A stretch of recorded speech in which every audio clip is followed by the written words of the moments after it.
নমস্কাৰ মই নৱজিত এটা বিশেষ খবৰ দিব বিচাৰিছো টেট কাম ৰিক্ৰুটমেন্ট এক্সামৰ সন্দৰ্ভত আপোনালোকে নিশ্চয় হয়তো খবৰটো লাভ কৰিছে বা যিসকলে খবৰটো লাভ কৰা তেওঁলোকে এই ভিডিঅ'টো যোগে জানিব পাৰিব ইতিমধ্যে আপোনালোকে জানে যে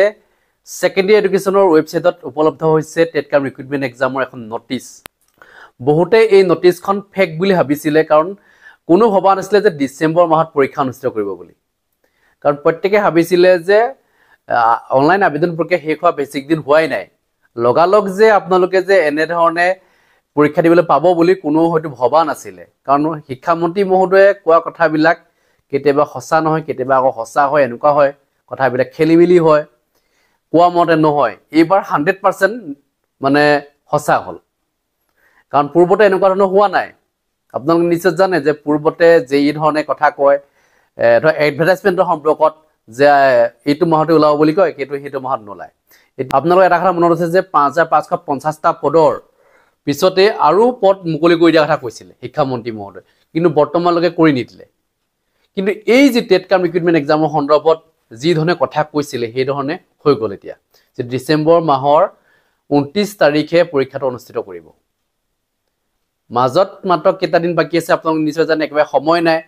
আৰু আপোনালোকে এডমিট ডাউনলোড কৰিব পাৰিব 15 ডিসেম্বৰ তাৰিখৰ পৰা গতিকে এই কুটেই খবৰখিনি ইতিমধ্যে আপোনালোকে নোটিছত এটা উল্লেখ আছে মই লাইন বাই লাইন পঢ়ি নিদিও আপোনালোকে নিশ্চয় পাইছে নোটিছখন গতিকে ভালকে চাব আপোনালোকে আৰু এইকেইটা দিনত আপোনালোকে পুৰা গুৰুত্ব সহকাৰে পঢ়িব লাগিব কাৰণ একেবাৰে সময়টো কম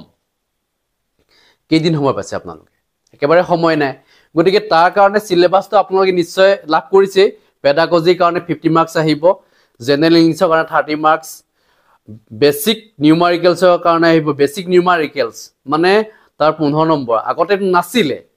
মই যেটো আপোনালোক জনাই আছিল যে মেথছৰ কোৱেশ্চন দিব লাগে যেটো এটা আৰ্টছৰ সিলেবাস আছিল বুলি মই কেবাটাও ভিডিও বনাইছিলো যে টেট কাম ৰিক্ৰুটমেন্ট এক্সামৰ যেটো সিলেবাস আছিল হেতু আৰ্টছৰ সিলেবাস বুলি মই কৈ আছিল যে সায়েন্সৰ কাৰণে সায়েন্সৰ সিলেবাস হ'ব লাগে আৰ্টছৰ কাৰণে আৰ্টছৰ সিলেবাস হ'ব লাগে বুলি মই বহু কেইটা ভিডিও জনাইছো আপোনালোকে জিঅগ্ৰাফি চাইছে নিশ্চয় জানে এটা কথা হল যে হেখিনি কিছু পৰিৱৰ্তন আনিলে মেথছৰ কাৰণে এটা বেসিক নিউমেৰিকেলছ মানে 15 মাৰ্কস আহিব ক্লাস 10 লেভেলৰ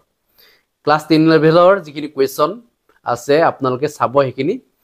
তাৰ পৰা বহুখিনি কোৱেশ্চন গুটেখিনি কোৱেশ্চন তাৰ পৰা কাটিব গতিকে আপোনাৰ ক্লাস 10 ৰ যিখন জেনাৰেল মেথছ এখন চাব আপোনালোকে 9 খনো চাব লগতে তাৰ পৰা হয়তো দুটা কোৱেশ্চন কাটি দিব পাৰে মানে হেখিনি ওপৰত মই আলোচনা কৰিম মই ভিডিও বনাম মেথছৰ ওপৰত কেইবাটাও ভিডিও লৈ আহিম আপোনালোকে চাই থাকিব ভিডিও বনাম বুলি ভাবিছো মানে ঠিক আছে আসাম এণ্ড ইটস পিপল তাৰ 35 মাৰ্কস আহিব গতিকে হেখিনি চাব লাগিব আৰু লগতে জেনাৰেল ষ্টাডিজ এণ্ড কাৰেন্ট এফেয়াৰ্স তাৰ পৰা আহিব 10 মাৰ্কস জেনাৰেল ষ্টাডিজ আৰু কাৰেন্ট এফেয়াৰ্সৰ ওপৰত ভিডিও হয়তো বনাব পাৰো আৰু ঠিক নাই ক'ব নোৱাৰি এতিয়ালৈকে মই সিদ্ধান্ত লোৱা নাই কিন্তু যেটো বেসিক নিউমেৰিকেলছৰ ওপৰত মই ভিডিও প্ৰস্তুত কৰিম 15 মাৰ্কসৰ গতিকে আপোনালোকে চাই থাকিব ভিডিওসমূহ আৰু মই জনাই যাম খবৰবিলাক আপোনালোকে যি অকলে এতিয়াও খবৰটো পোৱা নাই তেওঁলোকক ভিডিওটো শেয়াৰ কৰি দিব কাৰণ অতি দৰকাৰী হয় বহুতেই ভাবিব যে পৰীক্ষাটো দেৰিকে হ'ব বুলি ভাবি থাকিব কাৰণ বহুতে ভিডিও নাচায় তে শেয়াৰ কৰি দিব